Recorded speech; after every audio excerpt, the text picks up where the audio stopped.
শুনেন শুনেন মা বোনেরা, শোনেন গুরুজনেরা, সবাই বাড়িতে বসান স্বাস্থ্যসম্মত পায়খানা। পায়খানা সম্বন্ধে মোরা নয়তো সচেতন, সেই কারণে নানা রোগে ভুগছি সারাক্ষণ। আজকে আমরা মাদারি পুকুর এরিয়াতে আসছি, তো এখানে আমরা উপস্থিত আছি। আজকে কাকি মানে পায়খানা রুম যাকে বাথরুম বলে, সেই উপলক্ষে কিছু কথা বলে গান একটা বলবেন পল্লী গীতির সুরে সুরে।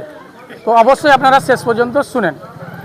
নমস্কার, শ্রদ্ধেয় গুরুজন যারা আছেন শ্রদ্ধা সালাম নমস্কার জানিয়ে দুটি কথা বলছি যে এখনও আমাদের গ্রামে গঞ্জে অনেক বাড়িতেই পায়খানা বসানো নাই, অনেক বাড়িতে। কিন্তু প্রত্যেক বাড়িতে কিন্তু আমাদের এই শৌচালয় বা পায়খানা থাকা উচিত, না হলে আমাদের খুবই অসুবিধা, মানে কি অসুবিধার সম্মুখীন আমরা হতে পারি।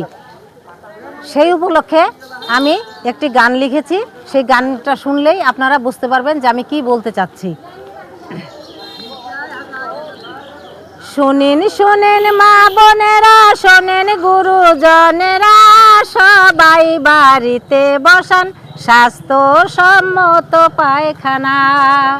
সবাই বাড়িতে বসান স্বাস্থ্যসম্মত পায়খানা। পায়খানা সম্বন্ধে মোরা নয়তো সচেতন, সেই কারণে নানা রোগে ভুগছি সারাক্ষণ। কিছু টাকা খরচ করে এ পায়খানা বসান না, সবাই বাড়িতে বসান স্বাস্থ্যসম্মত পায়খানা।